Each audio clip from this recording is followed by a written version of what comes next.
hello नमस्कार সকলোকে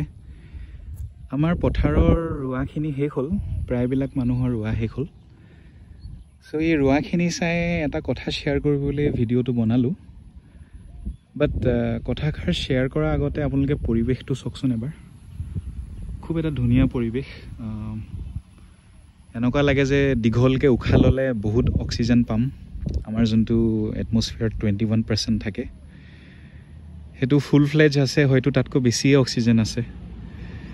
ইমান এটা ধুনীয়া পৰিবেশ কিন্তু এই যে কঠিয়াখিনি এনেকে পানীত ডুব খাই আছে এইটো এটা গ্ৰীণ হাউস গেছ এটা হয় মিথেনৰ এটা প্ৰাইমেৰী কন্ট্ৰিবিউটৰ হয়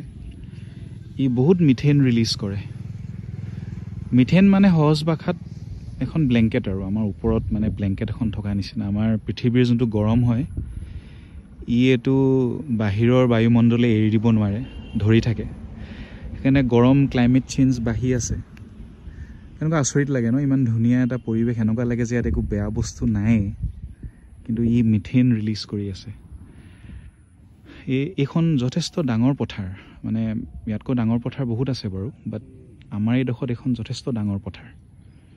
সো কিমান মিথেন ৰিলিজ কৰিছে ইহঁতি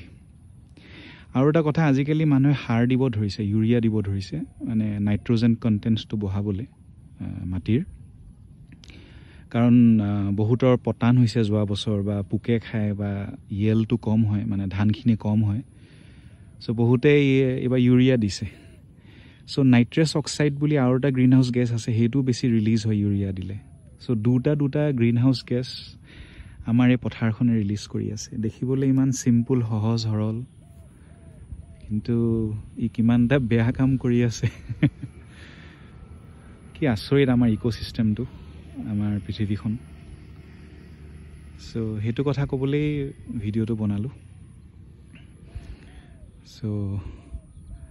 ভাবিছো এবাৰ খেতি ভাল হ'ব আমাৰ এবাৰ আগতীয়াকৈ ৰুইছো সো কাতি মাহতে চাগে কাটিম সো ইয়া এইটো পুখুৰী আমাৰ এইটো যোৱা বছৰ হিসা নাই এই বছৰ নাই হিসা দুবছৰৰ মাছ সোমাই আছে পথাৰৰ পৰা সোমাইহি এনেকে এবাৰ ইয়াত চিতলো পাইছিলো এটা কাবাৰ ফিচাৰীৰ পৰা সোমোৱা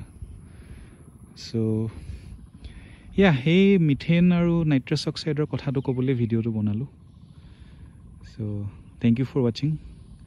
মোৰ ভিডিওবিলাক ভাল পালে আপোনালোকে শ্বেয়াৰ কৰিব সাবস্ক্ৰাইব কৰিব এণ্ড থ্যাংক ইউ